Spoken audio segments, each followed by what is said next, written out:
Hi there, welcome to Live Sessions. I am your host, Pastor Stephanie Scragg. Welcome wherever you are in the world. It is my pleasure today to get to have two of my friends that we've been friends for a while now, and some of my favorite colleagues, my friends, fellow ministers. We have Pastors Michael and Bridget Rousey in the studio. Hello. Hi. Good morning. It is so good to have you guys here today. And wherever you're watching in the world, there might be somebody out there you're watching this online, or maybe you're listening over the radio.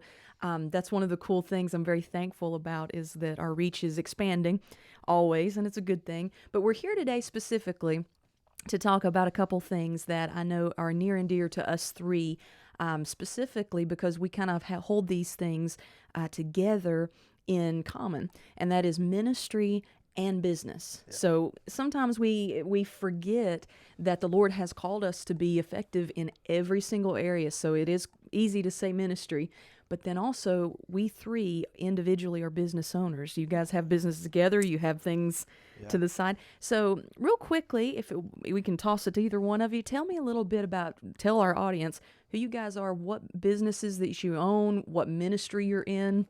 Have at it. You want to go first? Yeah, Okay. So I am, as of the last few years, Pastor Michael, and so I'm the student pastor at this church, Expression Church of Huntington, as well as doing a lot with the worship and then some things that apply just to the whole body. And so just putting on that pastor hat has definitely shifted perspective and taught different things like that. But at the same time, becoming a business owner, I guess about 6 or 7 years ago now. I'm getting old. But here we are, some of the youngest leadership in our church, and we're old. Yeah. It makes you feel that way sometimes, just with all the lessons that you get. It's just it's like dog years. But so I became I was on the road as a musician, and I decided I'm going to be a producer. And I don't know why I thought that I could do that, and I just did. I just started saying I was a producer, and because of the artist I was traveling with at the time, people would just come up and say, yeah, I want to record. And I'd say, well, I'm a producer. And they're like, oh, okay. And so it just started that way. Like, I remember the first album I did, the guy said, so how many have you done? And I said, well, once we get this one out, this one. And he kind of freaked out because he'd already, paid money into it and stuff.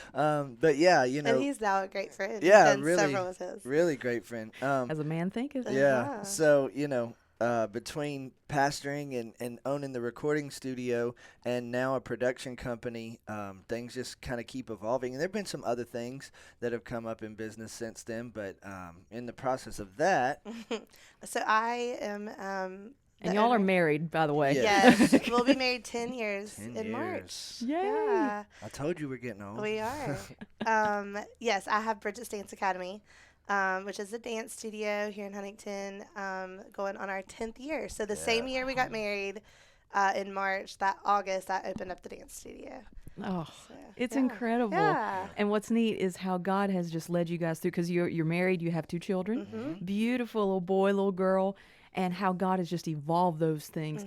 Now in ministry as well, God's kind of pushing you into new areas as well. Yes. Even this year.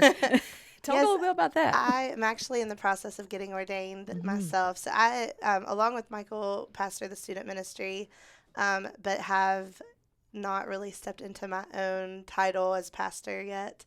And so that's something that God has dealt with me probably over the past year, 2 years, and really pushed me. I specifically heard that he wants me to go through the process of ordination, and everything he's wanting me to learn through that. So. Oh, yeah. Yeah. Because that process is it's like what you're talking about, is that you learn along the way. And there might be some people out there that's listening that you're in that process as well. Because ministry, business is all about making some mistakes along the way. Yes. And you better. Yes. And if you feel like you've got it figured out, well, then more power to you. But I know in my own personal life as well, many times ministry and business, they go hand in hand. Yeah. And sometimes we, as a church, and I'm not just talking about Expression, but globally, we have a tendency to try to make sure we keep those things separate. Mm-hmm. And I'm finding, though, that the scriptures line up so much of God wants us to be business owners. He wants us, those scriptures that talk about being the head and not the tail are meaning in those moments as well. Well, we talk about it all the time where Jesus said, when he got caught up and his mom's like trying to reprimand him, probably like, why were you weren't with the group? And he was like, I've been about my Father's business. Exactly. And so, he I don't think Jesus misspoke. Oh, Lord, no. Even at 12. Right. But you guys both are now, and it's hard to balance all of this. Yeah. I'll be honest with you. You guys have always been kind of a little bit of an anomaly because both extremely creative personalities. Yes. Hope so. In your own respect. Creative or weird, however you want to look at it. And it's one of those things, most of the time you put a couple creative people in a room together, something's going to blow up. Yeah. How in the world do you guys balance? A few things have blown up, I think, right? We live and learn. Yeah. I also think, especially for what I do, I have had to get a group of people around me so that I can be the creative one and get other people that can step in and keep me organized and on my toes and all that kind of thing. Yeah, I mean, I think that's definitely part of business and ministry is just identifying what your strengths are. I mean, we've talked before where we lead the worship team together, like, okay, these are areas that we see that maybe aren't even weak at the moment, but are going to become weak with the growth that we're at. The same things happen with businesses.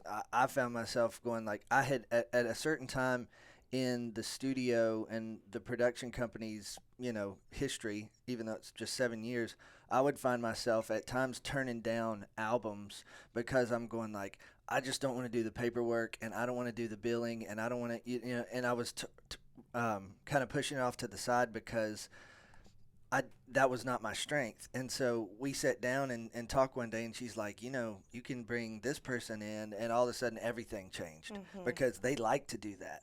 They like to do the thing that I didn't like to do, and it allowed me to get back into the seat I wanted to, and almost kind of rebirthed the creative process, for me.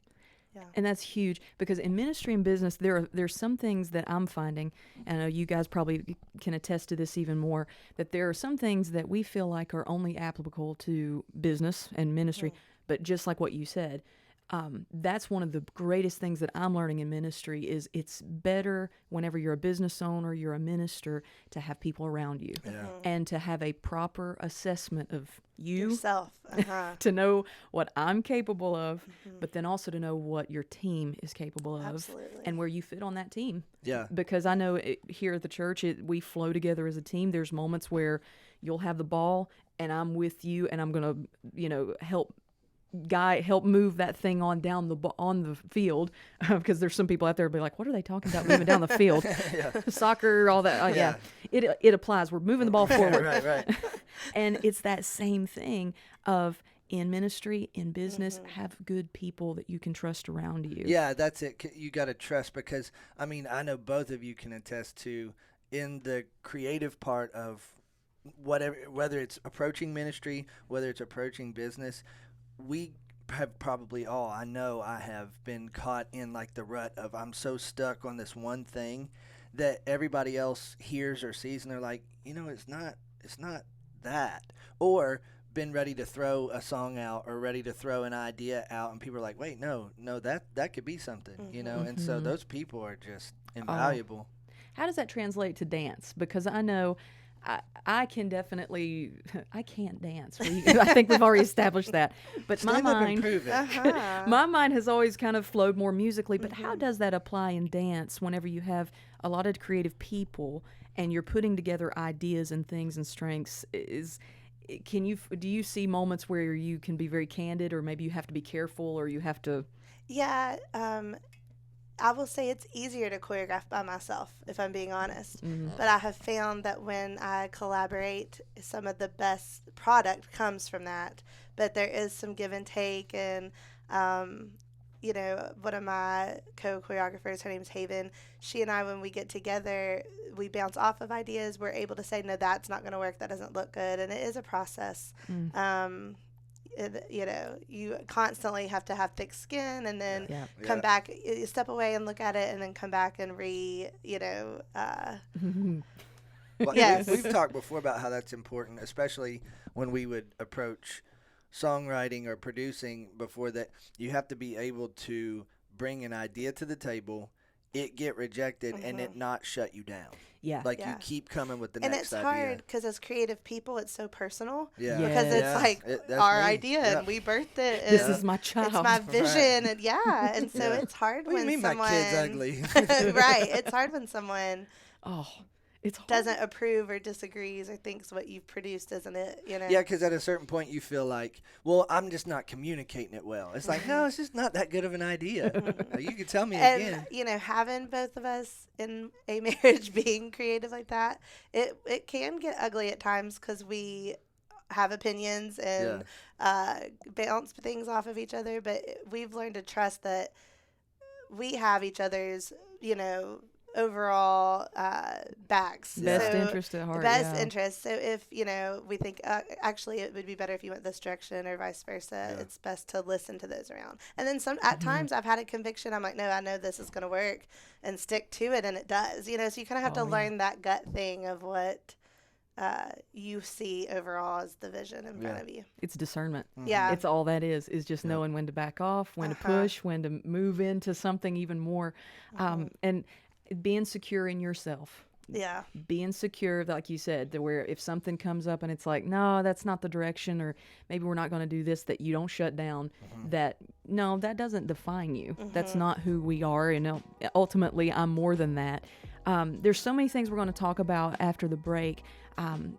This whole thing of what God is calling us into. But before we do, I want to thank you guys again for watching. I want to tell you a couple ways that you can get some of the resources from Expression Church, expchurch.org. Go check that out. We also have a free app that you can download on your phone.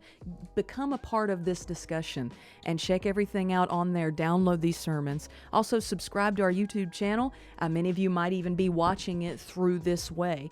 And then also, if you're local, if you're in the United States and you're close to West Virginia, 115 Cheshire Way here in Huntington. Come visit us on a Sunday morning at 11, Wednesdays at 7 p.m. Bring your young people. Yes. We've got a great student ministry. Get them here. Just come, be a part of this. And make sure if you're not local, be in a church somewhere. Get in a body. Be active and be excited about what God's doing in your life. So we're going to take a break, but we will be right back very, very shortly with more live sessions. We hope that today's ministry has been a blessing to you so far. I speak on behalf of Pastor Kevin West and Expression Church when I say it's an honor and a privilege to get to minister all across the world. The only way that we can reach the world is through people helping financially sowing into the ministry. People just like yourself who have been blessed and are truly feeding from this ministry.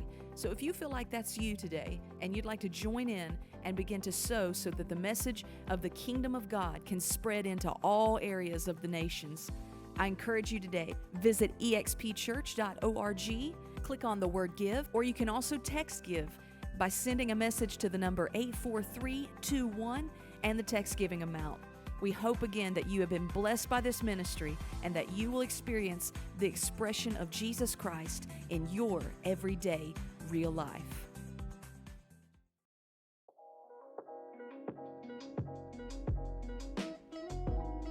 Hi there, welcome back to Live Sessions. I'm your host, Pastor Stephanie Scraggan. With me today, Pastors Michael and Bridget Rousey. It's so good to have them in the studio.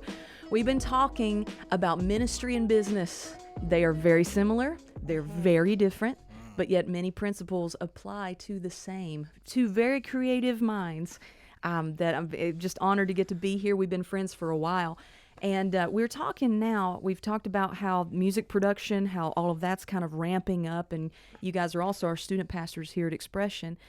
Your dance academy has just blown up in 10 years. It's just been amazing because you made a gigantic jump a couple years ago, even with constructing a new facility. Yes.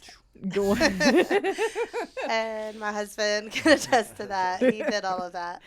Yes. It doesn't matter where in the world you are. Construction can be very stressful.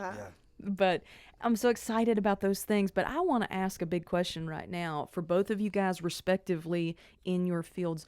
What is something big that you're wanting to do even this year? Like, I know for my own, if somebody were to ask me this, it would have taken me a little bit of time to kind of figure this out. But start with you. What is something really big that you see for yourself, business-wise as well as ministry? So I'll say that I'm at the place right now. It's like I kind of see light at the end of the tunnel because I am one payment away from owning everything, and so Yay. it's like yeah, let's That's a have a good feeling. party and all that stuff. But I think I don't. Probably the best word to say would be to diversify the business. And what I mean by owning everything is I purchased a recording studio 3 years ago. And so what I'm looking at is kind of in our culture, it doesn't really make sense to kind of run a recording studio. It's kind of like producers have a studio. And so there are some, but for the most part, if you work with a producer, you just kind of go to their studio. It's like, hey, I need to meet with you. Just come to the office. My office is a studio. And I'm looking to diversify what recording is. I have a dream in my heart, a vision to kind of partner with a local university here that focuses a little bit more on the hands-on. I don't know. I'm really smart. I'm very scholastic. I went through college. I never even went to college, but now I'm wanting to partner with one, right? Yeah. And that's kind of like what God does. That's the way God works. Absolutely. But I never took that route. I just kind of went straight into what I do, and now I'm seeing myself wanting to partner with a university to offer whether it's programming or recording engineering, whatever. But I want to not just business is fine. We have plenty of artists coming in, thank God, very blessed, but I'm wanting to diversify and offer, this area has some great music, great Appalachian feel, and even more than that. I mean, we have artists coming out of this area, but they're coming out because they have to go to like Nashville or whatever.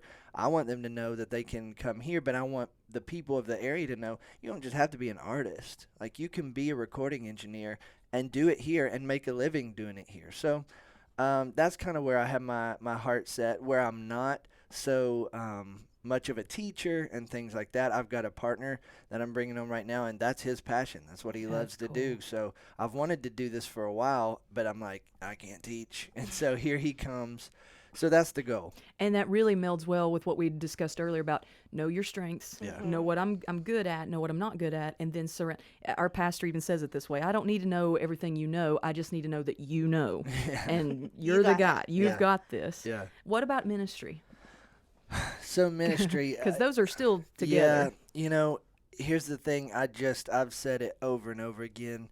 To the point where even just this week, a few of my students came to me and they're like, we don't even know what that means. I feel like revival is on us. Yes. I feel like we're called right now to lead a revival, and not just a revival, but to lead revival. Yes. When you break down, I'm a huge definition guy. That's where I geek out, is in words. And one of the definitions of revival is just talking about getting your mind right. And so I think that we're kind of even working backwards on the definition scale of that, to let the Lord revive this and then work its way up into culture, you know? And I do feel like that's the big thing that God's wanting to do right now. Yeah, I heard something recently on a podcast that said revival will happen more around the kitchen table than a tent revival like we've maybe thought of in the past.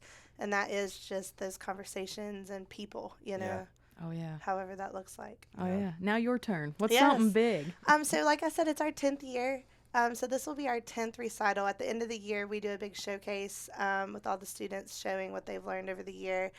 So that kind of all of our eggs are in that basket. Cool. We're in the middle of competition season. But I as well, I think, have some exciting things for the actual business, but internally, and this is kind of where I am ministry-wise too, am learning to be, and this is kind of funny that it's been 10 years and I'm just now at this place, but learning to be owner and visionary more so than just the daily teacher and taskmaster, if that makes sense. I'm really good at what I do, so I don't have to, I don't say that in a haughty way, but I can teach a class without thinking about it. It's my passion and I love it.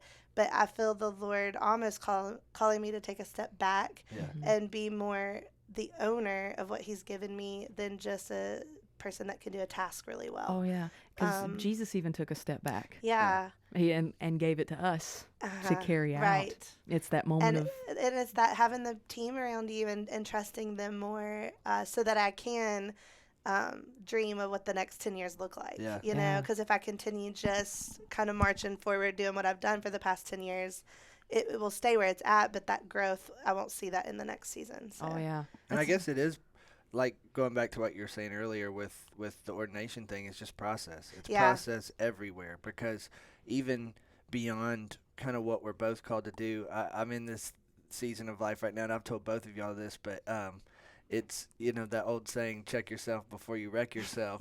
I'm in a season right now that I've just kind of deemed replace yourself before you wreck yourself, because even in ministry and in business, like with the trying to partner with the university and all of those things, we sat down with a friend. I don't even know kind of what you would want to call him. He's poured into our life. He's a multi-millionaire, kind of self-made, came up, a believer. And so to get to sit down with him, I'm always listening, because I know that he's a believer, but he's also super successful in business. Right. And so I'm just waiting for little nuggets, right? And he's full of this. Oh my gosh, yeah. And I don't even know that he knows he's saying it sometimes. But we sat with him like over the summer, I guess, and he was just talking about how replacing yourself with people that are better than you is so important. And it hit me. It's hard because we're creative, right? And so being creative, we want to like hoard our ideas because we feel needed. Exactly. And then because of those creative ideas, that validates us. And so they always know, well, when we can come to them, they're going to have the idea. But he was just saying, like, if you can just constantly be replacing yourself, check this out. He told us there is a hundreds of millions of dollars per year business that he runs. He has a guy that he has even given, the partnership now is 60-40, because this guy runs the entire business. He does nothing. Yeah. He started the contract. He got everything where it needs to be. He hired that guy, and he replaced himself with that guy. He said, he does it better than I do it, and so I want to give him incentive to run it, Right. and I'm on to the next thing.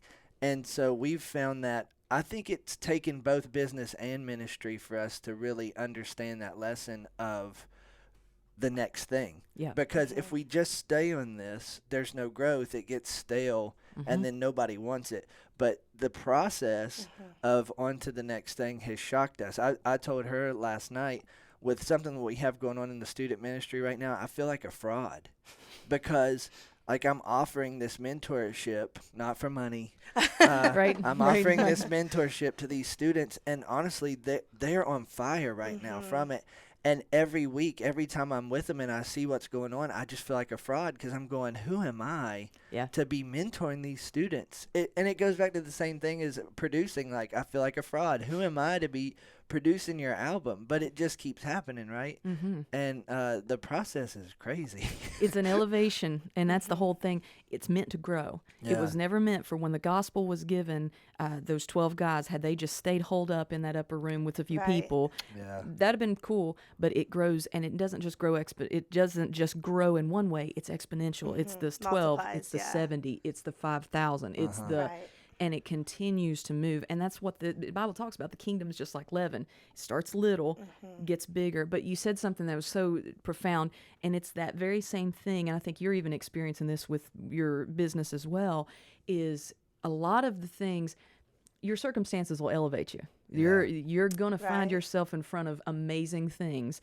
But there's always going to be that one thing of, who am I? Wait a minute. And that can be the greatest strength, because it brings humility. It keeps you humble, keeps you in a good posture. But then it also can be a great weakness. Yeah, it's that very thing, that insecurity, because you're stepping into something. You're like, I shouldn't be doing this. Well, and that's what held us back for the longest time. I mean, I'm not going to say that for you, but it's what held me back for the longest time, because I felt like, who am I? Who am I to tell you what I think or what I do and all that stuff? And finally, we just jumped off into it. And I see their growth, and I guess it's just seed that I just have to trust. I'm just planting the seed. You got to water, God. You've got to, you bring the rain, you bring the sunshine. I'm just going to cast this seed here, and I'm going, okay. And I see in the backside that it really does have nothing to do with what I did, because he would have got somebody else to put the seed in there, but I'm glad that I got to do it. Exactly. Oh, Pastor my goodness, Kevin asked me to do something recently, and my response was a scared to death yes. And I think I feel like that has been our life, our whole married life, really, and a little before, is there's been so many things, even just opening the studio originally. A lot of people were like, you're not going to be able to make a living off of this. You're not going to be able to support your family. Family said that. Yeah. Our area, our local area, there's 15 dance studios within the tri-state area that are great, you know? So why is there need to be one more? And I think, I had a vision in my heart. The main thing is staying true to why God had you there in the first place. Now that does evolve, but my passion is we have boys too, but my passion is for girls to find an identity and a skill, something that gives them confidence in who they are. And when that is my anchor, it's a lot of scared to death yeses, but at the end of the day, it is a yes. And I think that's what's important, that you're not going to have it all figured out with business or ministry. Mm-hmm. You're not going to be able to scientifically have every check mark, filled out, but you have to just have a leap of faith and trust that the yes, even if there's fear there, he's going to catch you on that other side. And I just wonder too what God is doing sometimes, because we've even had the conversation here in the office before of like, are you the one or should I look for another?